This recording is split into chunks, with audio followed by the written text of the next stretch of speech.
Bismillahirrahmanirrahim. Assalamualaikum warahmatullahi wabarakatuh. Perkenalkan, nama saya Fitria Siska Prastiwi dengan NIM 1716004x3. Assalamualaikum warahmatullahi wabarakatuh. Perkenalkan, nama saya Diana Novitasari, NIM 171600073. Assalamualaikum warahmatullahi wabarakatuh. Kami dari kelompok 4, di sini kami akan menjelaskan tentang panduan audit intern. Saya sendiri, Suhailah, NIM 1716077. Assalamualaikum warahmatullahi wabarakatuh. Perkenalkan, nama saya Rizka Agustina Erdian dengan NIM 171600155. Di sini saya dari kelompok 4. Di sini saya akan menjelaskan penyusunan panduan audit internal hendaknya mencakup segala petunjuk atau pedoman mulai dari audit polisi, pembuatan rencana audit, penyusunan tim, pelaksanaan audit di lapangan, teknik audit, menguji dan mengemas temuan, menyusun laporan dan sebagainya. Penting juga panduan pemberkasan kasus serta penyusunan arsip laporan audit. Penyusunan rencana audit dilakukan oleh satuan kerja dalam SKAI yang ditugaskan untuk itu. Rencana disusun dengan berpedoman kepada audit polisi yang ditetapkan oleh Kepala SKAI. Kebijakan audit atau audit polisi. Yang pertama yaitu audit polisi dibuat tahunan dan disesuaikan dengan kondisi yang dihadapi pada tahun yang bersangkutan.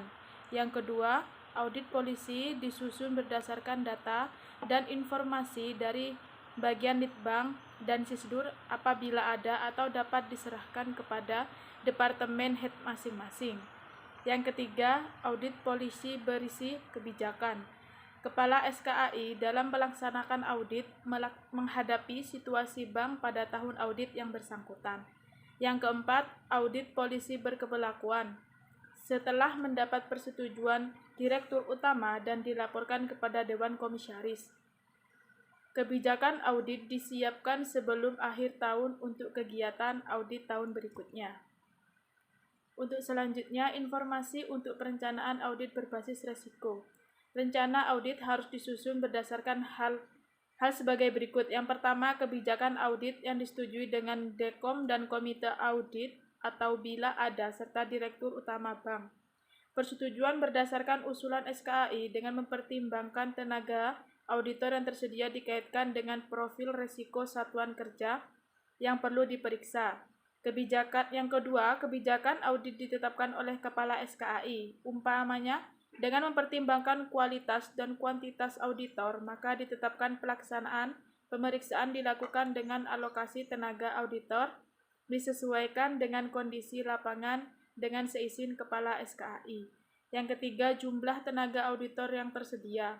Dirinci atas auditor lapangan yang ditugaskan melaksanakan audit on-site, jumlah auditor yang harus melaksanakan pemantauan tenaga auditor yang dicadangkan untuk tugas-tugas khusus. Yang keempat, jumlah satuan tenaga kerja atau cabang dan kantor pusat yang diperhitungkan untuk diaudit berisikan profil risiko satuan kerja, cabang, dan profil risiko satuan kerja fungsional di kantor pusat. Dan yang kelima, data audit tahun sebelumnya. Yang keenam, data rencana cuti dan rencana pendidikan auditor. Data tersebut untuk tahun yang datang sudah harus disampaikan sebelum penyusunan rencana audit dilakukan. Yang ketujuh, jumlah hari kerja selama setahun. Yang kedelapan, audit rating cabang-cabang. Apabila bank telah menyusun audit rating terhadap satuan kerja cabang-cabang yang diaudit, maka audit rating menjadi pertimbangan dalam penyusunan audit plan. Audit rating sebagai pedoman dalam menetapkan tingkat risiko cabang. Yang selanjutnya yaitu mengatasi kekurangan tenaga. Cara alternatif yang dapat dilakukan jika terdapat kekurangan tenaga yaitu ada 4 cara. Yang pertama, ditarik dari tenaga kerja atau on-desk monitoring atau cadangan auditor untuk pemeriksaan khusus. Yang kedua, memperpanjang frekuensi audit cabang yang berisiko below average dan cabang low risk. Jangan mengurangi frekuensi cabang dengan risiko above average, apalagi cabang-cabang yang tergolong high rate. Yang ketiga, gunakan outsourcing internal audit company. Dan yang terakhir yaitu keempat, rekrutmen tenaga auditor baru membutuhkan waktu. Sekian penjelasan dari saya, selanjutnya akan dijelaskan oleh rekan saya. Membentuk tim audit dan menyusun jadwal audit. Langkah berikutnya adalah membentuk tim audit untuk masing-masing cabang dan menetapkan tanggal pemeriksaan dengan memperhatikan jadwal cuti auditor, waktu pendidikan bagi auditor. Penyusunan hendaknya memperhatikan rating audit dari satuan kerja yang akan diperiksa. Satuan kerja dengan rating audit yang rendah berarti mempunyai banyak masalah atau beresiko tinggi atau banyak penyimpangan. Satuan kerja tidak efisien. Apabila dimungkinkan untuk mengetahui kelemahan spesifik dari auditor yang diperlukan untuk memeriksa satuan kerja tersebut. Umpamanya, satuan kerja ratingnya rendah diketahui banyak masalah pada fungsi tertentu. Pelaksanaan audit. Persiapan oleh tim audit. Membuat perencanaan audit yang sesuai untuk satuan kerja yang akan diaudit meliputi yang pertama, menentukan tujuan audit serta cakupan pemeriksaan. Yang kedua, membekali tim audit. Yang ketiga, berkomunikasi dengan mereka yang berkepentingan dengan audit. Yang keempat, mempersiapkan program. Yang kelima, menetapkan kepada siapa permasalahan yang ditemukan, dibahas dan disampaikan. Selanjutnya, pekerjaan di lapangan atau field work. Pelaksanaan audit diberitahukan kepada auditor secara tertulis dengan materi sebagai berikut. Yang pertama, meningkatkan auditor akan tugas dan kewenangan dari SKAI dengan menunjuk audit charter dan meminta auditor agar memberikan bantuan sepenuhnya kepada tim audit. Yang kedua, meningkatkan tujuan audit dan memberitahukan sifat pemeriksaan. Yang ketiga, perkiraan lamanya pemeriksaan. Yang keempat, nama dan susunan tim audit. Yang kelima, proses pembahasan temuan audit. Dan yang terakhir, melaporkan hasil tindak lanjut kepada Kepala SKAI untuk diteruskan kepada Direktur Utama Bank. Selanjutnya yaitu standar pekerjaan audit. Ikatan Akuntan Indonesia menetapkan ada 10 standar dalam pekerjaan audit yang disebut SAIAI, standar auditing yang ditetapkan Ikatan Akuntan Indonesia. Standar ini merupakan framework sebagai landasan interpretasi dalam menetapkan PSA, pernyataan standar auditing yang lebih spesifik. Di sini saya hanya menjelaskan 5 standar pekerjaan audit ya. Yang pertama yaitu standar umum, yang kedua standar pekerjaan lapangan, yang ketiga standar pelaporan, yang keempat standar IAI atau Ikatan Akuntan Indonesia, dan yang kelima standar pekerjaan lapangan bagi internal audit bank. Sekian, wassalamualaikum warahmatullahi wabarakatuh. Penilaian terhadap struktur pengendalian internal. Sebagaimana sudah umum bahwa fungsi manajemen dimulai dengan perencanaan dan ditutup dengan kontrol atau pengendalian. Sub-elemen pengendalian internal menjadi pertimbangan dalam melakukan evaluasi terhadap sistem pengendalian internal yang dilaksanakan oleh perusahaan atau bank. Yang pertama, pemisahan tugas yang cukup, dan yang kedua, otoritas yang pantas atas transaksi dan aktivitas, dan yang ketiga, dokumen dan catatan yang memadai, dan yang keempat, pengendalian fisik atas aktivitas dan catatan, dan yang kelima, adanya pengecekan independen atas pelaksanaan. Pengujian terhadap saldo. Sama halnya dengan pengujian terhadap transaksi, pengujian terhadap saldo juga dilakukan dengan terlebih dahulu menilai struktur pengendalian internal terhadap sistem yang menghasilkan saldo setiap rekening yang muncul dalam laporan keuangan dan laporan lainnya. Berdasarkan penilaian tersebut, ditetapkan sebagai ekstensif pengujian perlu dilakukan terhadap sesuatu saldo rekening. Luasnya pemeriksaan digambarkan dalam sampling yang digunakan. Metode sampling ada sampling dengan probabilitas yang proporsional dengan ukuran dan sampling terstratifikasi.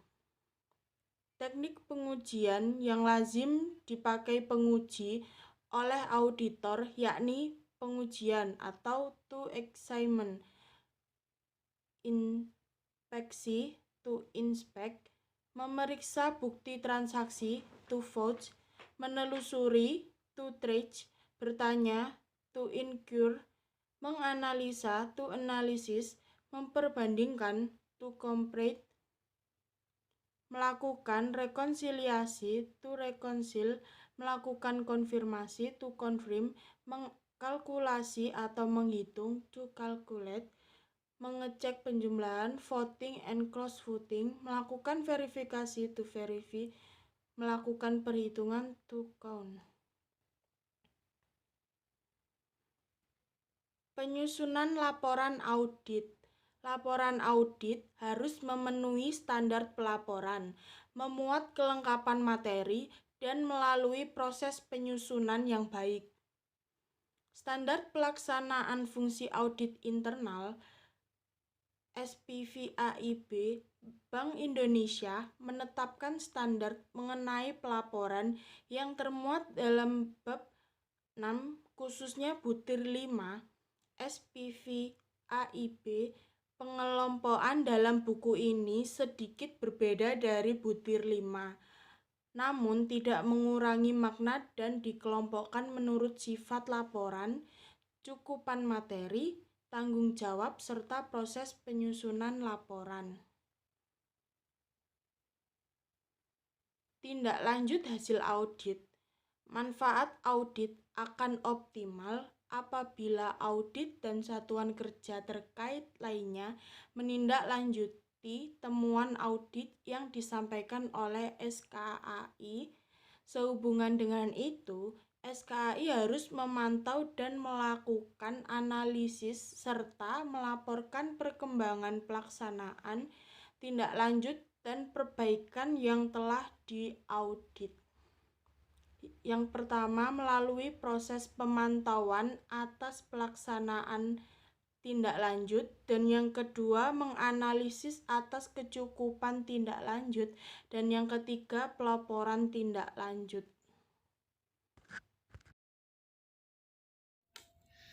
Di sini saya akan melanjutkan penjelasan dari rekan saya sebelumnya. Saya akan menjelaskan mengenai contoh dari materi panduan audit intern.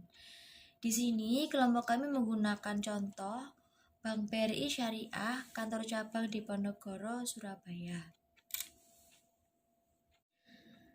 Bank BRI Syariah, kantor cabang di Ponorogo, Surabaya, dalam melakukan pengendalian intern perlu membentuk yang namanya Sistem Pengendalian Internal atau SPI yang meliputi organisasi, kebijakan, dan pedoman operasional yang harus dipatuhi. Di antara pihak-pihak yang berkepentingan dengan SPI adalah Satuan Kerja Audit Intern atau SKAI. SKAI merupakan bagian dari sistem internal kontrol perusahaan yang memiliki peran penting dalam melindungi meningkatkan operasional bisnis pada Bank BRI Syariah. Dalam hal ini, peran SKAI dalam operasional Bank BRI Syariah yaitu yang pertama, melaksanakan audit di semua unit kerja BRI Syariah, antara lain kantor pusat, kantor cabang pembantu, dan kantor unit kerja lainnya. Yang kedua yaitu melakukan spesial audit yang ditugaskan oleh komisaris, direktur utama, atau atas permintaan pihak lainnya di Bank BRI Syariah dalam hubungannya dengan fungsi audit internal. Yang ketiga yaitu melakukan penilaian, evaluasi, dan konsultasi secara independen kepada manajemen atas sistem internal control, risk management, dan pelaksanaan good corporate governance yang bertujuan untuk memberikan nilai tambah dan meningkatkan operasional bank dalam berbisnis. Yang keempat, meyakinkan independensi, objektivitas, dan profesionalisme audit internal dengan melakukan audit pada semua kegiatan pada unit kerja BRI Syariah secara ekonomis, efektif, dan efisien. Selanjutnya yaitu bertindak sebagai konsultan yang berkaitan dengan praktek sistem internal control, risk management, dan pelaksanaan good corporate governance. Yang keenam, yaitu meyakinkan bahwa praktek manajemen risiko, internal control, dan GCG selaras dengan tujuan BRI Syariah sendiri dan telah dilaksanakan secara efektif, efisien, serta memiliki tingkat risiko yang dapat diterima. Yang ketujuh yaitu melakukan pemantauan secara terus-menerus terhadap efektivitas keseluruhan pelaksanaan pengendalian intern. Yang kedelapan yaitu melakukan kaji ulang atau langkah pemantauan lainnya yang memadai. Yang kesembilan yaitu menjadi liaison officer bagi pihak eksternal BRI Syariah dalam kaitannya dengan fungsi audit internal. Sekian penjelasan dari kelompok kami, kurang lebihnya kami mohon maaf. Wassalamualaikum warahmatullahi wabarakatuh.